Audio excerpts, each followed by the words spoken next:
आम्ही तुम्हाला बोललो का? बळच काय अंगावर घेतात? तुम्हाला एक संदेश देतो मी, सरळ सरळ सांगतो, इथून पुढे बोलायचं नाही. माया नादाला उगाच लागू नका. तुम्ही कोण येत काय मला नाही माहिती.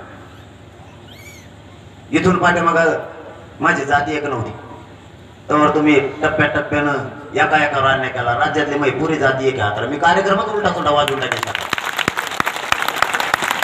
आम्ही तुमच्या जातीच्या बद्दल एक शब्दही बोललो नाही, तर कधी बोलणार बी नाही. तुम्हाला जर बळच अंगावर घ्यायचं असलं तर माझी जाती एक असताना तुम्ही 1-2 जिल्ह्यात एक, पण आसपासचे सगळे जिल्हे माझे एक कोण येत. मग तुम्हाला जर कुमकुमी असेल, या गावात माझे लोक आहेत, आम्ही करू. आसपासचे सगळे गाव आमचे आहेत. तुम्हाला अंगावर येतात, आमचे सुद्धा सगळे अंगावर यार. काय तसं काही समजायचं नाही. मग ते बस झालं आता. इथून पाठीमाग तुम्ही केला अन्याय आमच्या. आम्हाला ते बोलायची वेळ येऊ देऊ नका, त्याच्यात आम्हाला जायचं बी नाही. तुम्ही विनाकारण आम्हाला त्या रस्त्यावर आणू नका.